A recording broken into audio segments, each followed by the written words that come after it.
Good morning guys. তো সবেরই এ- একটাই confusion, আর ঠিক আছে, যে সাবজেক্ট কম্বিনেশন, ঠিক আছে। তো দেখো, প্রথম জিনিসটা হলো সাবজেক্ট কম্বিনেশন যেটা আছে না, এটা তোমরা বনবো কিরকম। তো জেনারেলি তোমরা কোন বেসিসে অ্যাডমিশন পাইবা জানো? এই যে এই বেসিসে, ডিএসসি, ঠিক আছে। ডিএসসি হলো তোমরা মেইন পেপার, ঠিক আছে। তোমরা সাবজেক্টটা কিরকম থাকবো, এই যে ডিএসসি, ভালো করে জাস্ট দেখো, এই যে ডিএসসি দুইটা পেপার, ডিএসএম, ঠিক আছে। তো এই ৩টা পেপারই তোমরা এখন সিলেক্ট করতে পারবা। এখন যে তোমরা সামার্থের মধ্যে এপ্লাই করবা না, তো ওই ৩টা পেপারই তোমরা সিলেক্ট করতে পারবা। আর ডিএসসি মানে একটা মেজর ২টা মাইনর পেপার, ঠিক আছে। তো জেনারেলি তোমরা ২টা পেপারই তোমরা সিলেক্ট করতে পারবা। বাকি যেটা এই যে ইন্টারডিসিপ্লিনারি কোর্সেস, যেটা আইডিসি তোমরা, এইগুলা দেন হইলো এবিলিটি এনহ্যান্সমেন্ট কোর্সেস, যেটা ল্যাঙ্গুয়েজ, দেন স্কিল এনহ্যান্সমেন্ট কোর্সেস, যেটা সেক পেপার, আর কমন ভ্যালু এডেড কোর্সেস, যেটা বিএসসি তোমরা, ঠিক আছে। তো এইটা তোমরা সিলেক্ট করবার পরে কলেজ যখন তোমরা যখন তখন জাস্ট তোমরা খালি ৩টা জিনিস সিলেক্ট করবা: ডিএসসি, ডিএসএম 1, ডিএসএম 2, ঠিক আছে। ওই ৩টার বেসিসে, মানে জেনারেলি তোমার ডিএসসির বেসিসে, তোমার মেইন পেপারের বেসিসে তোমার অ্যাডমিশন হইব, ঠিক আছে। এটা হইলো পুরা স্ট্রাকচার। তোমার এনইপি যে আছে, এটার পুরা স্ট্রাকচার এটা, ঠিক আছে। এটা পুরা স্ট্রাকচার, ঠিক আছে। তো এটা হইলো পুরা স্ট্রাকচারটা। তো ওই স্ট্রাকচারটাই আমি তোমারে গ্রুপের মধ্যে প্রোভাইড করে দিব, ঠিক আছে। এই স্ট্রাকচারটা তুমি গ্রুপের মধ্যে পাইলি পাই। আর এই স্ট্রাকচারের মধ্যে একটা ভালো, তোমরা একটা মেইন জিনিস দেখো, ঠিক আছে।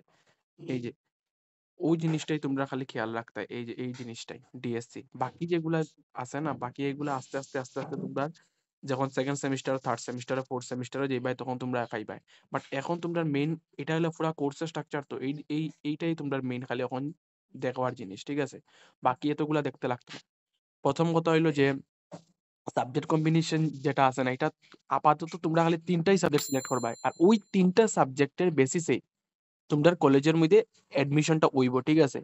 তারপরে মানে সবকিছু যখন শেষ হয়ে যাব, মানে কলেজ যখন তোমরা সাবজেক্ট সিলেকশন করার পরে, তোমরা সাবজেক্ট সিলেকশন শেষ, তো ওই সাবজেক্ট সিলেকশনের বেসিসে, যেমন তুমি ৩টা সাবজেক্ট দিয়ে অ্যাপ্লাই করলাই, তোমার ফিজিক্স তোমার মেইন, ঠিক আছে। আরেকটা স্টুডেন্ট যে বেশি পার্সেন্টেজ পাইছে, হেও ফিজিক্স দিয়ে অ্যাপ্লাই করলো, তো হে চান্স পাইবো, তুমি মানে ফার্স্ট লিস্টে তো চান্স পাইতা না। দেন আফটারওয়ার্ড যদি তোমার কাট অফ যদি কমে, দেন তুমি চান্স পাইবা, ঠিক আছে। এটার লাগি সাবজেক্ট কম্বিনেশন খুব খেয়াল করে বানাইতে লাগবে। যদি তোমার সাবজেক্ট কম্বিনেশন যদি ভালো থাকে, তুমি অ্যাডমিশন পাইবা। যদি তোমার সাবজেক্ট কম্বিনেশন যদি ঠিক মতো যদি থাকে না, তো তোমার প্রবলেম হইবে অ্যাডমিশন পাইতে, ঠিক আছে। তো জেনারেলি এগুলা ডিপেন্ড করে তোমার সিট কতটা আছে, ঠিক আছে। দেখো, একটা জিনিস পুরা 100% পুরা ক্লিয়ার রাখিও নিজের মাইন্ডের মধ্যে, যে যদি তোমরা যদি মানে তোমার যদি পার্সেন্টেজ যদি কম থাকে, তো বুঝিয়ে সাবজেক্ট কমিশন বানাইতে লাগবো। কারণ দেখো, যারা পার্সেন্টেজ বেশি পাইছে তারা অবভিয়াসলি একটা না একটা ফায়দা তো হইবই। প্রথম ফায়দা কিতা, প্রথম ফায়দা হলো তারা তার নিজের মন পছন্দের, মানে নিজের যেটা পছন্দ হইব ওই সাবজেক্ট কম্বিনেশনটা তারা লইতে পারবো। যেমন একজনের পার্সেন্টেজ হলো 80%, হে হে কইব যে আমি ও সাবজেক্ট কম্বিনেশন লিয়া পড়তাম, আমার ও সাবজেক্ট লাগে। তো ওই সাবজেক্টটাই পাইবো, কারণ তার পার্সেন্টেজ বেশি। এখন কার কেউ পার্সেন্টেজ হলো 40%, ঠিক আছে। তখন 40% হে হলো আমি কিন্তু সব জেনারেলের ক্ষেত্রে কইরাম, ঠিক আছে। বাকি তো এসটি, এসসি, ওবিসি দিয়ে তো জেনারেলি সিট পাওয়া যায় ডিউ টু আরেকশন, ঠিক আছে। তো এটা আলাদা জিনিস। তো আমি জেনারেলের ক্ষেত্রেই কইরাম।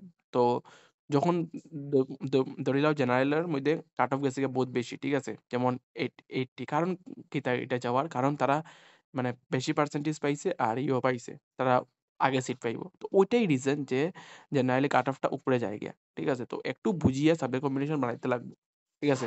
এটা একটু ভালো করে তোমরা দেখিও, ঠিক আছে।